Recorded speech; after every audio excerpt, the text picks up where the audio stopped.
Welcome to Westminster Watch, and I'm Nick de Bois. On this week's show, is this the end of the honeymoon for Keir Starmer? With violent riots and his holiday cut short, it hasn't been the easiest start for the Labour leader. And it shows, with polls indicating he is becoming steadily more unpopular. He's launched a policy blitz to try to win over the public, promising to renationalise the railways, deliver stable, clean energy and reform the House of Lords. But will it work? With Parliament back from summer recess, the government has been preparing for a big policy push. With a recently won massive majority, this is the time for Labour to make tough decisions and set the tone for its time in office. In a moment, I'll be talking to Labour MP Rupa about their policy agenda. But first, here's our reporter, Tom Sullivan, with a reminder of what's happened during the party's first 2 months in power. The Labour Party has now been in government for 2 months since Keir Starmer won a parliamentary majority and put an end to 14 years of Conservative rule. In his first speech as Prime Minister, Starmer tried to put clear water between his government of service and the outgoing Tories. You have given us a clear mandate, and we will use it to deliver change, to restore service and respect to politics. But it hasn't taken long for the heavy footprints of government to be felt by the public. Chancellor Rachel Reeves has introduced a series of controversial budget cuts, claiming that she was shocked by a £20 billion black hole in the public finances. The party of the less fortunate and downtrodden will now remove winter heating payments from around 2 million vulnerable pensioners. And it has refused to scrap the two-child benefit cap, leading to disquiet on the backbenches. But the rough and tumble of politics is something the government would have factored in. What they were caught off guard by was the most serious rioting in England for over a decade.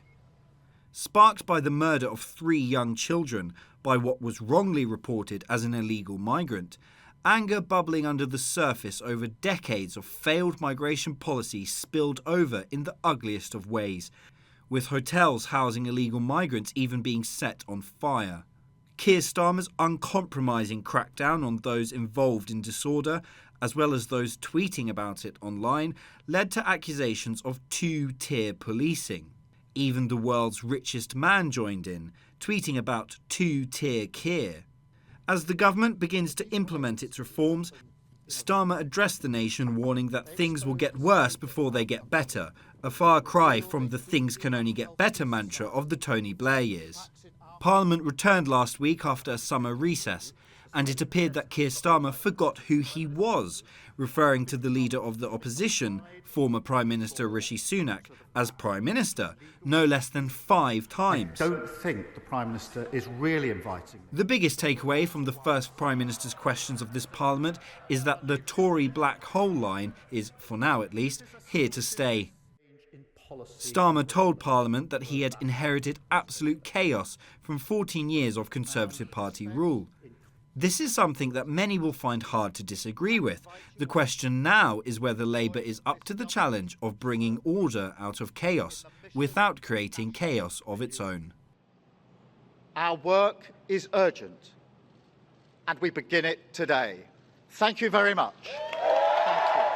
Joining me now is the Member of Parliament for Ealing Central and Acton, Labour's Rupa. Welcome to the programme, and may I say congratulations on your re-election to Parliament. Thank you for having me. Let me kick off. Keir Starmer's had quite a busy time. He's actually also had to make some decisions that mean he's gone from being very popular at winning the election to a -16 popularity. That shows in many ways how tough it is. But it also points, don't you think, to a general breakdown of trust in politicians. And have Labour aggravated the situation by breaking trust with older people, by taking away the winter fuel allowance? Well, Nick, I would say that for a couple of decades now, there's been a problem of trust in politics. I think it's bigger than any individual personality. And we know that polls, they move around, they fluctuate, they go up, they go down. He won an overwhelming mandate from the British people in a general election exactly 2 months ago. I think when he took over as leader, nobody would have expected that this Tony Blair-style landslide victory would have happened so soon after. I think it's double the size of the one that was seen as a landslide for Boris Johnson. So I think he has to hold his nerve. And I mean, I would refute that, well, OK, honeymoon you talk about. He's not been on holiday because he's been so active. So a load of new legislation's happened. I think there was a quote that said something like, there's been more in the first 2 months than they had in however many years. It's certainly true that there's a flurry of announcements. Frenetic activity, yeah. I mean, before we broke up, the hated, immoral, expensive Rwanda scheme was ditched. Then, as your package showed, there were riots, but he stamped on those pretty effectively without resorting to culture wars. So he's made an impression as Prime Minister, and absolutely, when you make decisions, popularity sometimes goes down. And as you say, they fluctuate. But to the point on trust, because the Tories blew trust. Trust in politics was at an all-time low. But they said they would not take away the winter fuel allowance. They were very specific before the election.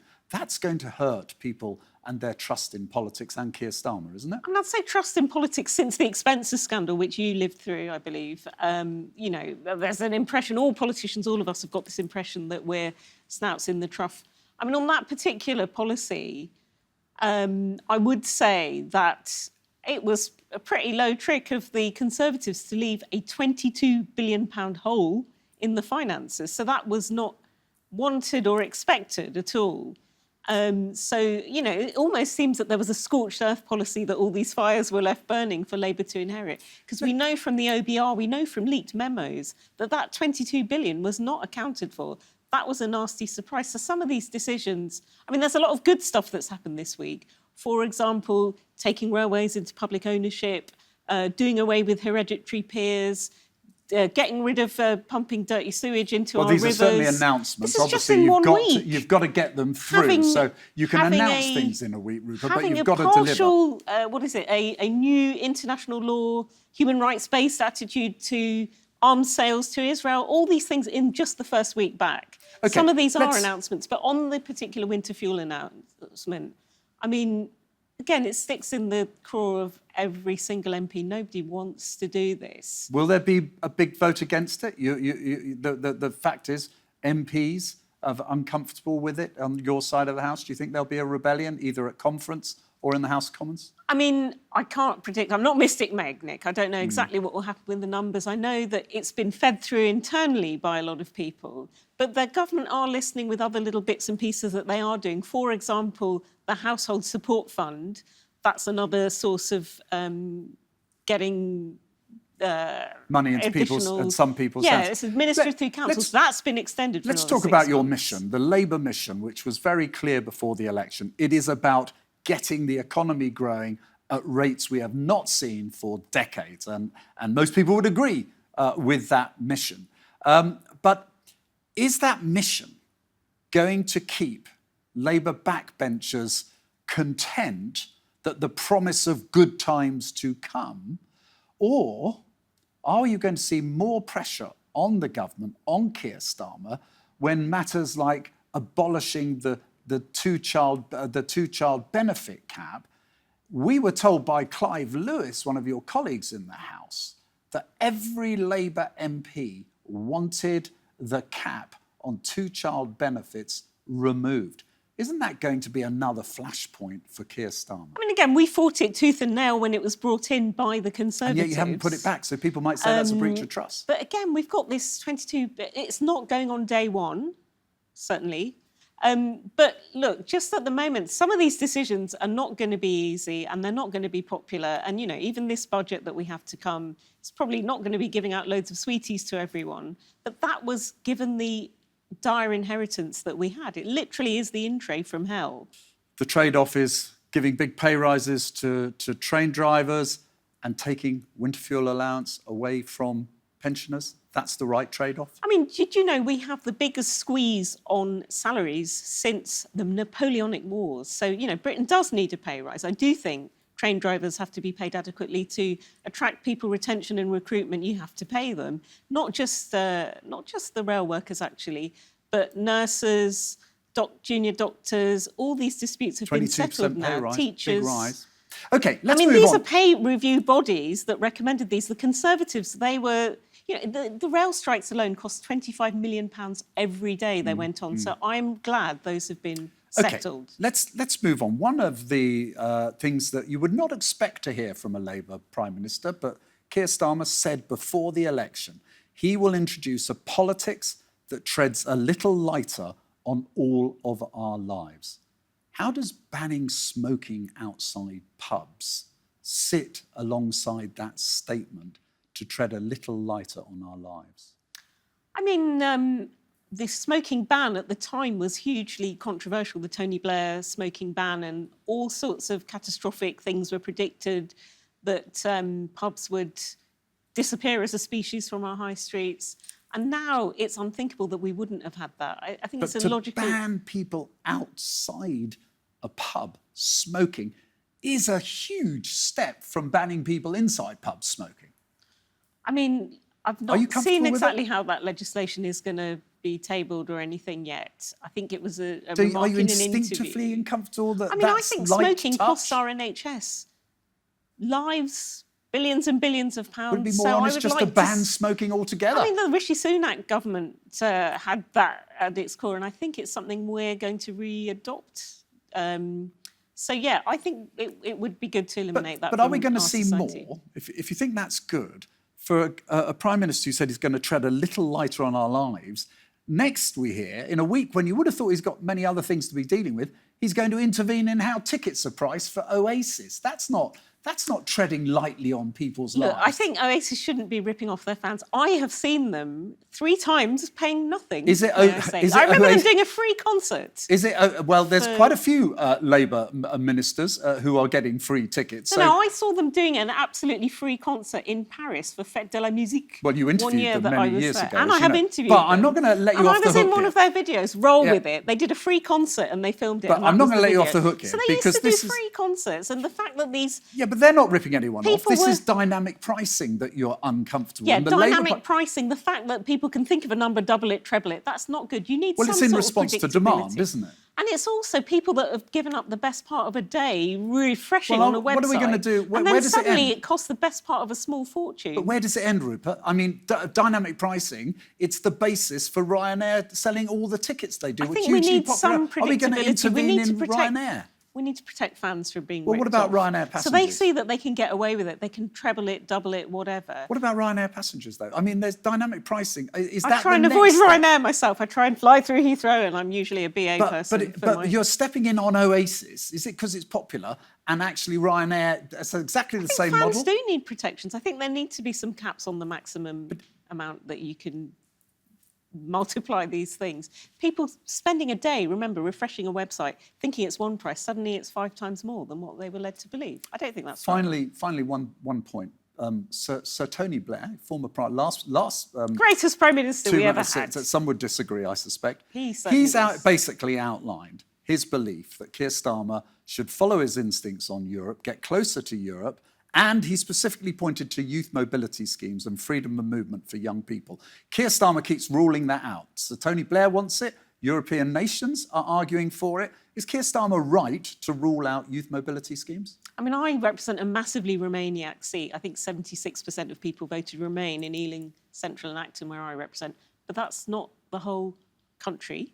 And we have to be sensitive and aware that there was a national referendum. So he is right to rule it out, Keir Starmer? Personally, I think his approach is the right one. So he's made some good noises. I think the very first week of his premiership, there was a Blenheim Palace summit. It was great to see him being embraced and embracing European but leaders. Specifically, though, and I asked him on this point. Exactly. I did. And he's made some noises. I think there was a bilateral with Germany, and they want to work towards some kind of youth mobility exchanges. I'm a big fan of those. But soft power. He keeps ruling it out, and he keeps linking it with freedom of movement.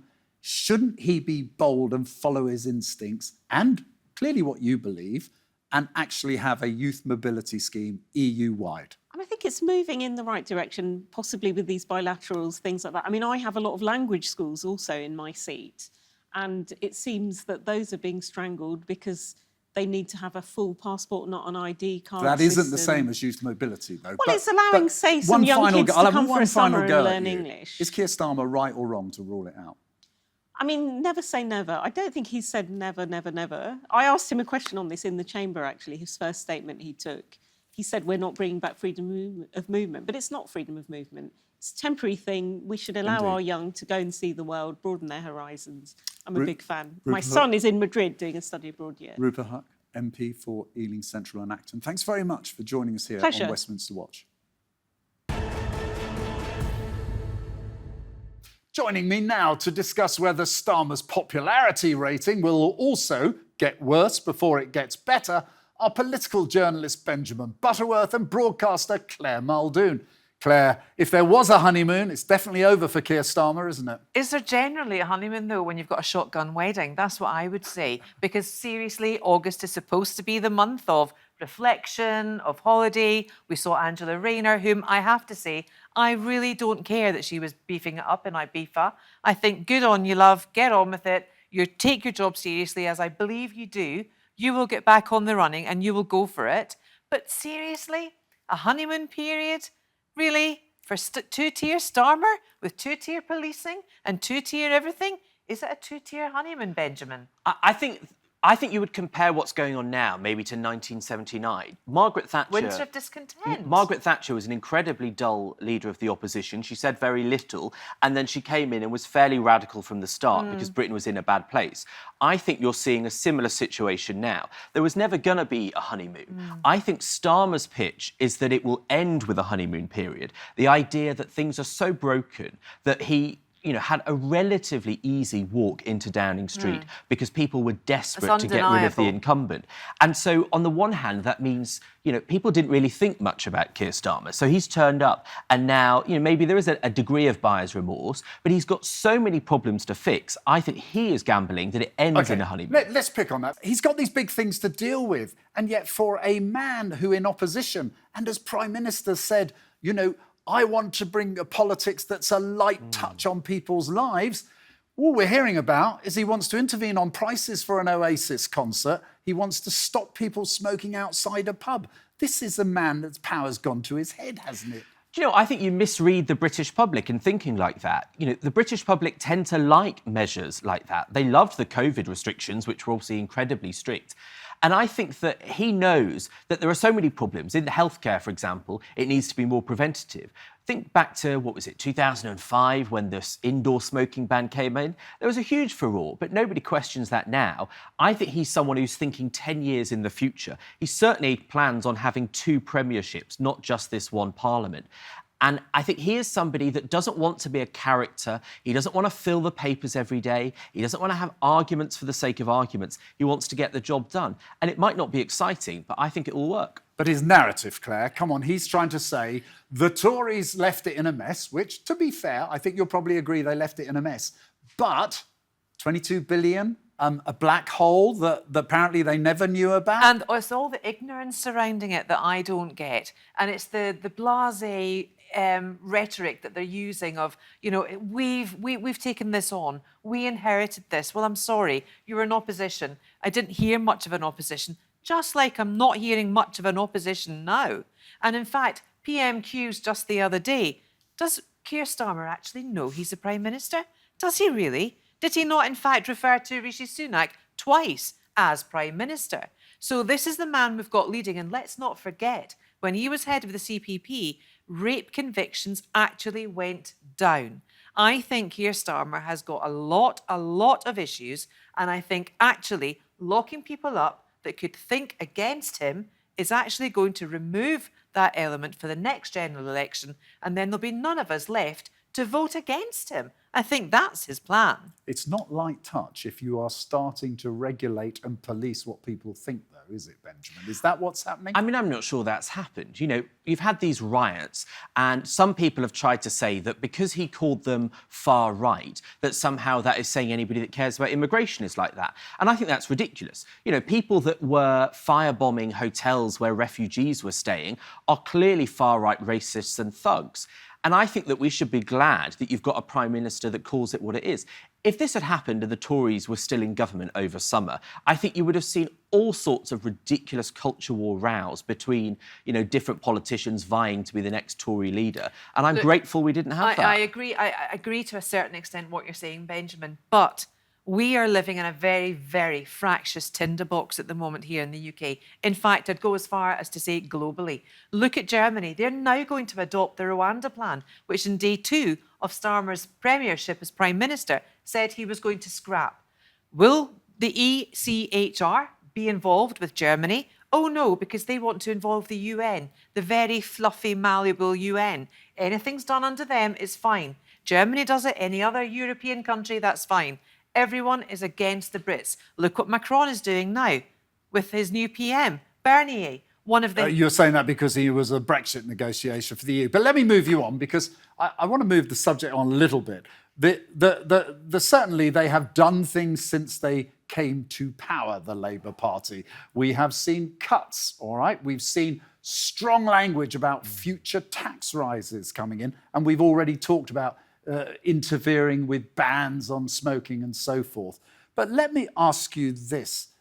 Why do the Labour Party seem to dislike pensioners so much? Well, I don't think it's that they dislike pensioners. I think that, when you're looking at the books, there is a massive black hole, whether it's 19 billion or 22 billion, it's a pretty considerable one.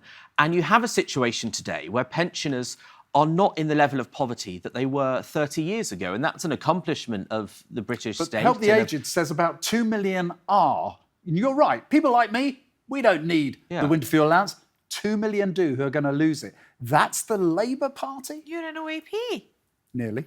I mean, look, the idea that we're giving £300 to people that have paid off their £1 million house in London, and there's a considerable number of those people, 26% of pensioners are millionaires. And I think it's ridiculous. Benjamin, that is dodging the question, though. No, it's not. Because they're hurting 2 million that help the aged. Not the Tories, not anyone else, are saying are going to suffer because they've chosen to take away the winter fuel allowance and give the money to doctors and train drivers. Surely the law and surely policy is there to protect the vulnerable.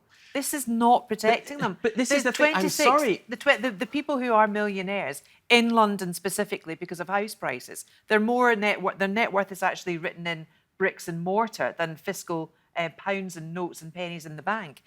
They would normally give that money away anyway.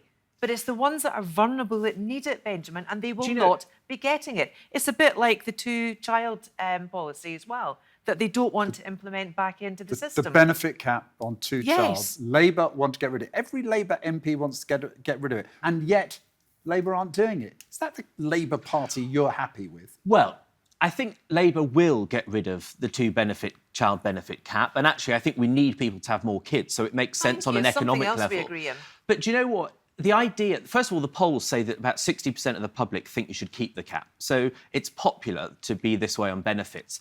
But I think the idea that when you're saying there have to be so many cuts and there have to be £500 million out of every government department, that you would then go and give more money in benefits to people like that, I think the British public would be uncomfortable with that. Now, it's not the politics I would like to happen, but I think you have to be realistic to some degree, that when there's not much money there, you have to make those tough decisions.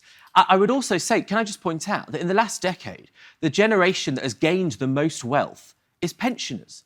A country that has a situation where people who don't work are having the biggest gains in wealth over people that are going to work and keeping the economy running is flawed. And you cannot have an economy like that. You have to put wages up for people that go to work. Let's talk about broad shoulders then, shall we? Clare, Rachel Reeves has said those with the broadest shoulders are going to have to carry more of a burden on tax. That's fair, isn't it? My shoulders do not need to be any broader than what they are, Nick. And I'm sorry, Labour is supposed to be the party of socialism, of kindness, of all in this together, but they're so not. They're really not. The evidence is there quite clearly that Labour are adopting very, very centre-right policies here, and they're not really the party of the people. They're not. So broad shoulders, Rachel Reeves and her sister and the rest of the Labour cabal, Benjamin, 60% of income tax that's collected in this country is paid for by the top 10% of income taxpayers. how much broader do their shoulders have to be? Well, I mean, Rachel Reeves has said that income tax won't go up, but things like capital gains or inheritance tax we expect will. Now, only 4% of estates pay inheritance tax in any event. And so I think that would be a good and progressive thing to do. But the fact is that your average Briton has seen their wages stagnate since 2008. You know, back in the mid-noughties, the average British household had a higher income than the average American household. Now it's thousands and thousands of pounds less. We have got so much poorer as a country. And I'm just sick of stagnating wages, and we need to get people to be earning more in this country. OK, listen, we can carry this on. We will carry it on. You've been terrific guests. Clare Muldoon, Benjamin Butterworth, thanks for joining me here on Westminster Watch. Indeed, thanks again to all my guests for joining me. And don't forget to subscribe to the TRT World YouTube channel for more lively debate, more conversation. But for now, from me and all the team here, goodbye and thank you for watching.